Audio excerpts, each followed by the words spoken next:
महासभेतील भाजप आणि शिंदे सेनेतील नगरसेवकांमधील वादाच्या पार्श्वभूमीवर आपल्या पक्षाच्या नगरसेवकांची बैठक घेऊन त्यांची बाजू ऐकून घेतली जाणार असल्याची माहिती उपमुख्यमंत्री एकनाथ शिंदे यांनी दिली आहे। भाजपाचे प्रदेशाध्यक्ष रवींद्र चव्हाण यांनी रविवारी नगरसेवकांची बैठक घेऊन भाजप आणि शिंदे सेनेतील नगरसेवकांमधील वाद वरिष्ठ पातळीवर सोडवला जाईल अशी ग्वाही दिली होती।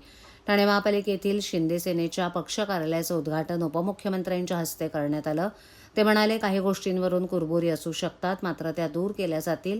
आमची युती आहे, त्यामुळेच या उद्घाटनाच्या कार्यक्रमाला देखील भाजपाचे उपमहापौर आणि इतर पदाधिकारी आले आहेत। शिवसेनेला ठाण्यानं पहिली सत्ता दिली। स्वर्गीय आनंद दिघे यांनी ठाणे जिल्ह्यासाठी विशेष योगदान दिले। बाळासाहेब ठाकरे यांचं देखील ठाण्यावर विशेष प्रेम होतं असं ते म्हणाले। जुन्या नगरसेवकांनी आता नवीन नगरसेवकांना सामावून घेत विकास कसा करायचा हे शिकलं पाहिजे, नाहीतर जुने नगरसेवक आपल्याच वॉर्डचा विकास करत बसतील तर ते तसं करू नका। ठाणेकरांच्या विश्वासाला तडा जाऊ देऊ नका असंही त्यांनी स्पष्ट केलं। दरम्यान स्थायी समितीसह इतर समित्या देखील मार्गी लावल्या जातील असंही ते म्हणाले।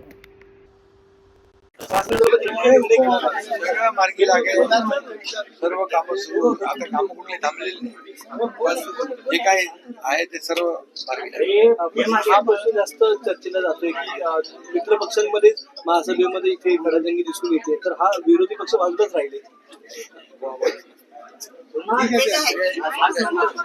आहे सगळे महापौर आहे, सगळे नगरसेवक आहेत, ठीक आहे, काही गोष्टी आहेत, गटनेते आहेत, ते शेवटी आम्ही युती म्हणून एकत्र आहोत।